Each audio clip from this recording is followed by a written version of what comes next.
Pod Sounds Cool presents Content Jefe, the podcast that helps online business owners make better content and more money. Let's Jefe up. We posted 30 reels in 30 days, and here's what happened.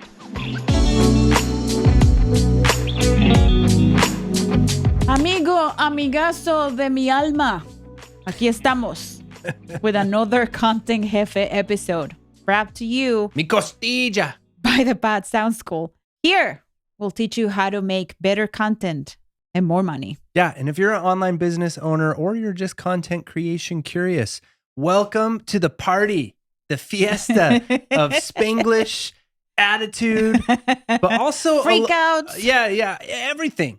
This podcast is really going to help you to level up your online presence. Yeah. And if you're like, who are these people? Well, we're the Pod Sound School, Well, man. Come on. haven't you Have you been living under a rock? Haven't you seen me before? Like, I'm the Beyonce of podcasting and content creation. She is. She's a celebrity I'm obsessed with Beyonce in the rice and the lentejas. as well. That was an inside joke. Never tell inside jokes in your podcast YouTube videos episodes. Or YouTube videos. Yes. So this episode is all about data that we've collected. Mhm. We're going to be sharing our own strategies, what's worked for us and what hasn't worked for us with 30 short videos, vertical videos that we posted over the course of 30 days. Yes, we're going to share with you our findings.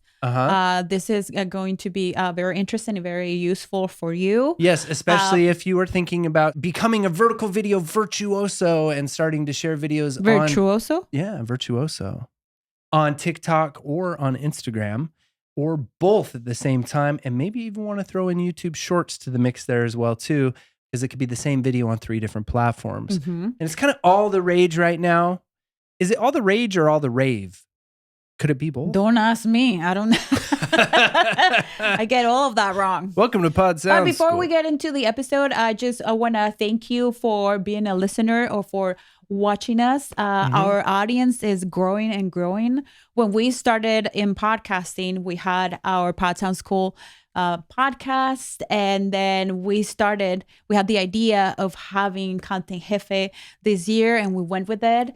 And it's been so far very, very fun to make these episodes. And we had some people saying that they're liking the episodes. So make sure that you let us know. And on Instagram. And I'm on Twitter.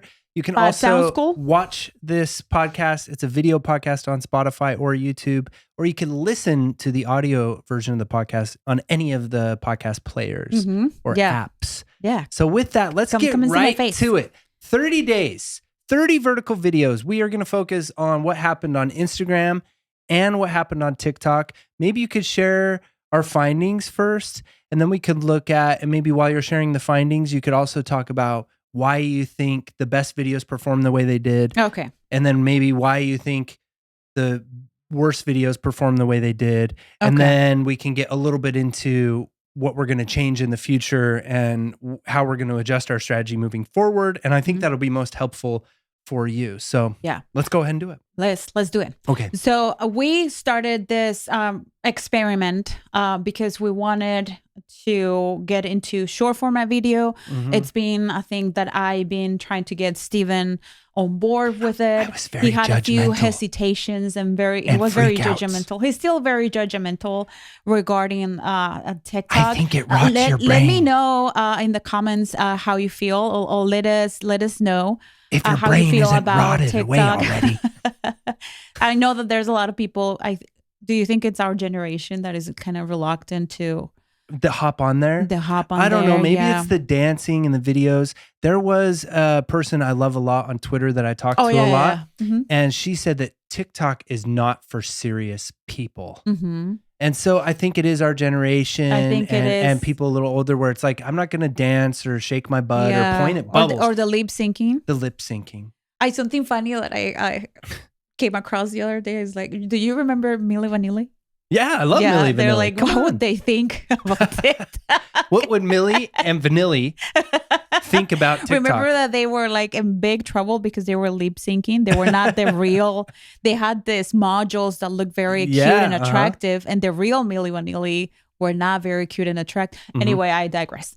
But yes, this episode is not about Milli and Vanilli.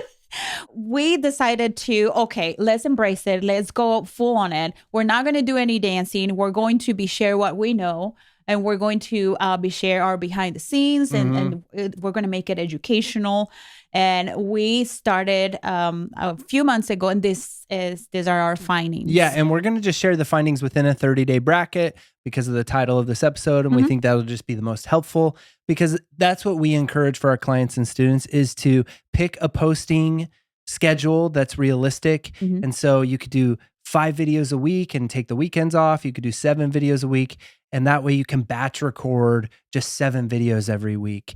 And if you have an editor that can help you edit them up a little bit, that's even better. So for 30 days, this is what I found. Are you ready? Yes. We've gained a little over 200 followers on Instagram. In a month. Okay. And the same thing was happening the previous time too, because like Veronica says, this has been going on. We've been doing this for longer than a month. So we know that on average now with posting, and we skip Saturdays and Sundays. So with posting 5 days a week, that we're gaining 200 followers a month. If that kept going and we just kept doing what we were doing, that would be 2,400 new followers a year. Yes. Which is pretty awesome. And this is just taking into account that this is new to us. This is a new format to us. We're getting better with our calls to action. We're getting better with our performance, with the hooks. You really got to hook people in that first second. And also because we were out of the country for a whole month, then we've been posting short videos of snippets. These podcast episodes. These podcast episodes. And those don't perform as well. They don't seem to perform as well. But out of those videos that we posted, 30 videos in a month, our best performing video is, and I have to tell you the story of this video. I was batch recording shorts, and my words, I was struggling so much with my pronunciation. I do this in a second language. Spanish is my first language, and I was stumbling upon my words. Is that how you say it? Yeah. Yeah. See? I'm doing it already. The English was just not flowing. It was just not happening for me. And I had a full-blown freakout. I was just very emotional. And I decided to keep recording me getting emotional and me saying how difficult it is to do this in a second language. And I got teary-eyed, and I just needed to have that moment on camera for me. But I sent that to the editor, and I was brave enough to post it. And that video got, within an hour, I had 13,000 plays, 498 likes, 30 shares, and 22 saves. And for an Instagram account our size, that was huge. That was oh, wow. That's insane. It's insane. Yeah. And I got, not only that, I got DMs from people in our community telling me how much they identified with what I was going through, how much my message resonated with them. And so I was able, my findings about that and why that short video was so successful and, performed so well. Yes. Was because I was just showing that vulnerable side of me that I'm constantly trying to hide, which is that sometimes I struggle with communicating in English, and that there's nothing wrong with that. Yeah, and I was going to make similar remarks about our findings with that when you share the stats from the next top performing video as well too. So could you share those stats? And then so that the second best performing video is one that I am talking about making content in 2 languages if you're bilingual. That is something that for some reason people really like, and I think is because I was able to show that that side of me that makes me different than other people, and is that I'm making content in a second language. And also the affinity that those people had with you, because they're probably also bilingual. They're probably also doing that. Yeah, and it's very difficult to do that. So that's cool. And I'm going to make some remarks on those 2 videos, but before you talk about our worst performing video. And then the other thing that I want to compare that to is, or bring out or to talk about, is that the same videos weren't the top performing videos on TikTok. No. So that's what's interesting. And it's because, as you would guess, there are different audiences on TikTok, also different algorithms. The TikTok algorithm suggests things to people based off of a different technology than Instagram. Even though Instagram may or may not be trying to reverse engineer TikTok completely, they are still different, and different people hang out on those platforms. You may even assume that you have maybe older generation, more mature people over on Instagram. Yeah. And it's kind of the younger generations on TikTok as of now. But that could be an assumption that makes an ass out of both you and me. As we know, because we live with Gen Zs here. Yes. We have our twins are 13. Yes. And they constantly... They have no feelings. They have no feelings. And they also... It's surprising to me that any of them have any self-confidence whatsoever, because anything you do, it's like, nobody asked. Hey, I'm interrupting the episode for a little announcement. You know you have to create content to attract more prospects online, but the whole thing seems daunting and too much to figure it out on your own. Which social media platform should I choose? Should I start making videos for IG Reels, TikTok, or YouTube? What skills do I need to learn? What equipment do I need? Or maybe you're considering starting a podcast for your business. And if any of that's the case, we want to invite you to sign up for the waitlist for Smart and Simple Podcasting. It's our first coaching program where we, the Pod Sound School, will be teaching you how to create and launch a professional podcast from scratch. Content marketing, so your content is a lead generation machine for your business, and different ways to maximize every time you record so you can create micro pieces of content that will go on different social media platforms. We'll be holding your hand through the whole process, meeting weekly with you, making sure that you're not getting left behind. We'll be teaching students and clients about podcast and video production and marketing for 4 years. Our approach to teaching is straightforward, innovative, and fun. So hurry up and go to podcastingsmart.com/waitlist to sign up, or find the link in the description of this episode. Stop working so hard on your content. Make your content work for you. Now back to the episode. So what that reveals, the two posts that Veronica just talked about in our experiments, is that people really are drawn towards authenticity and vulnerability.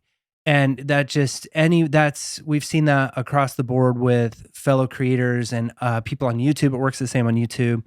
We know, based on data that a lot of people have shared, that if there's a thumbnail on YouTube of a female crying, it gets a ton of clicks. So there's something about when we're crying, when we're emotional, when we're being authentic about our emotions that people are drawn to. That's always going to perform well. Yeah, well, I tend to believe that when we do that, it's like we get in touch with that human side of us, that the emotions are just so human, so innately just part of our human experience, that we connect to a deeper level with other humans because we're letting that out. That is just like, if you see somebody showing that kind of emotion, you can't help it but stop and see what's going on. Yeah, and even share it with other people. And even share it with other people. And also to be like, look at this person who does this for a living. She's having this moment and she's sharing it. So we know that she goes through the same thing that we do too. So again, relatability and affinity. And that was for the second top performing video on Instagram, was other bilingual people or people who could relate to the frustrations of content creation, could relate to you. So let's quickly talk about the video that performed the worst on Instagram. Yeah, I thought that it was gonna be one of your videos. Yeah. But it was mine. It was a he's done some stuff. Let's not talk about the stuff I've done, okay? So the video that performed the worst, and I can say that, was a video that now that I see it, had a lot of things that they were wrong. First of all, it was too long. It was close to 2 minutes. For your shorts to perform well, I would keep them under 60 seconds. Under 60 seconds. The shorter, the better. I would really. even do, the shorter, the better. I would even do like 45 seconds. Yeah. You know? And there's even a current hack going on right now where people will do a quote with a little video that plays behind a quote so that it technically is a video, and they keep the video less than 7 seconds.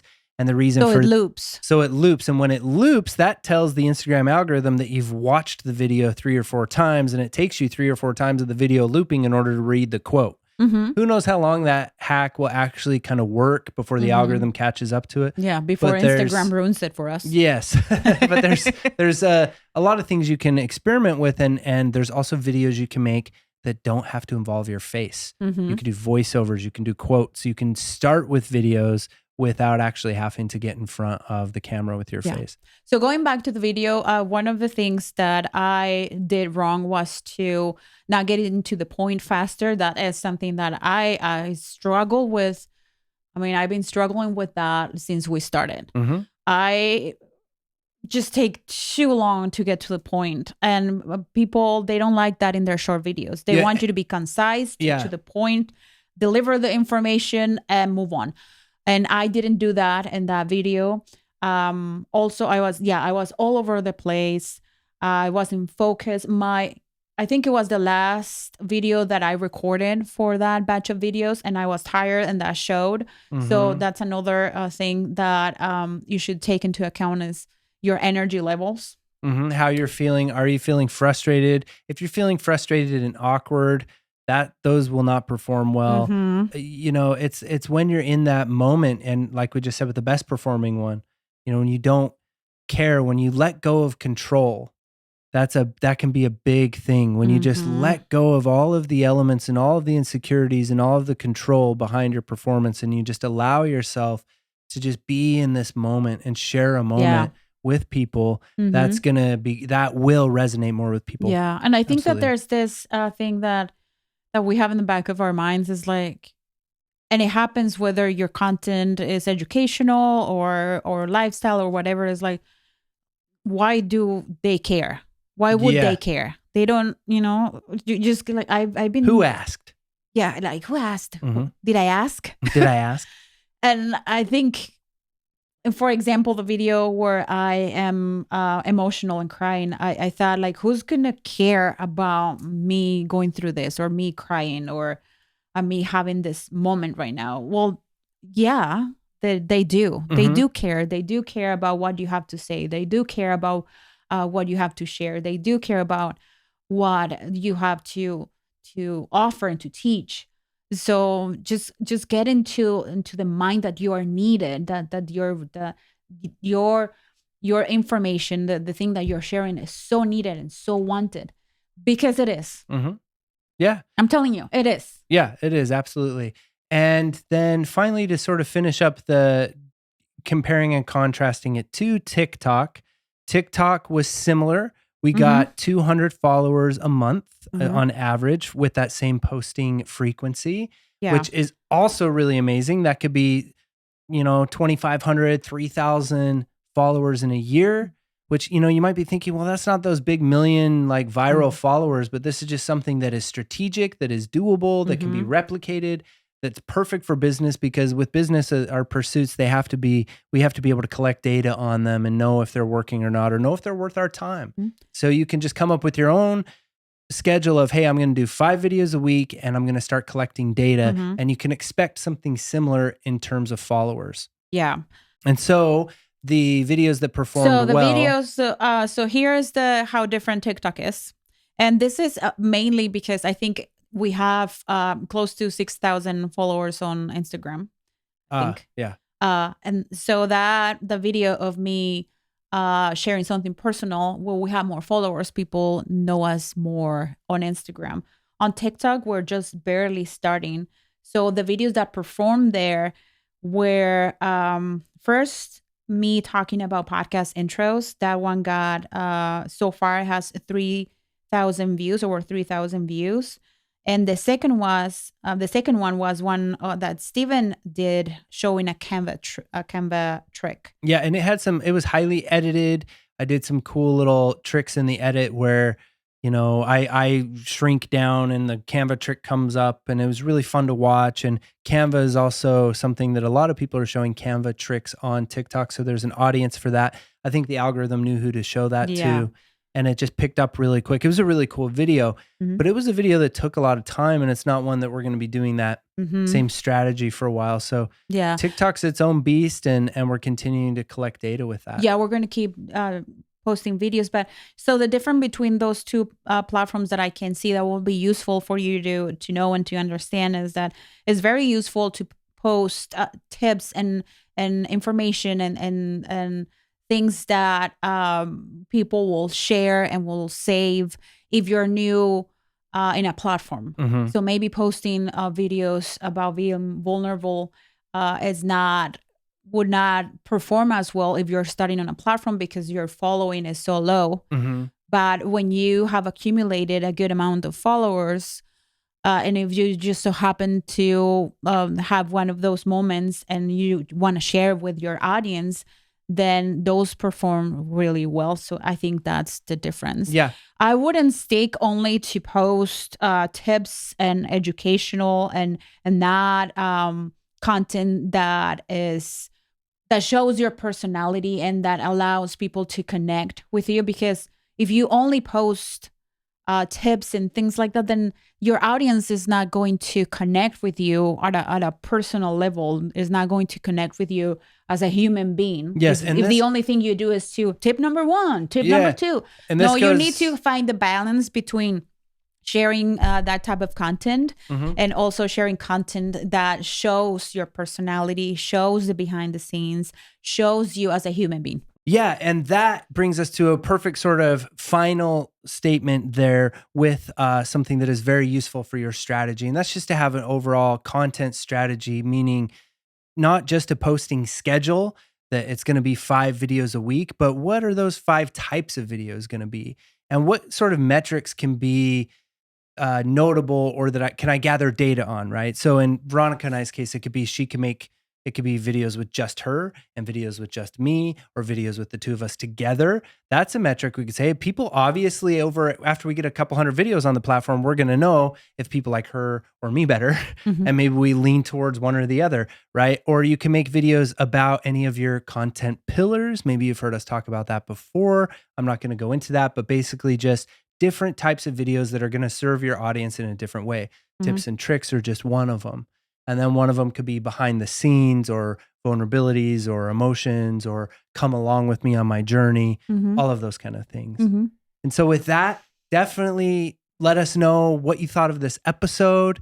Let us know if you are timid or scared to get on TikTok. We're here to give you encouragement and help you take that leap. Like I said, there's a lot of ways you could do it without even showing your face to start with. And you can find Veronica again on Instagram or me on Twitter. At Pod Sound School. At Pod Sound School.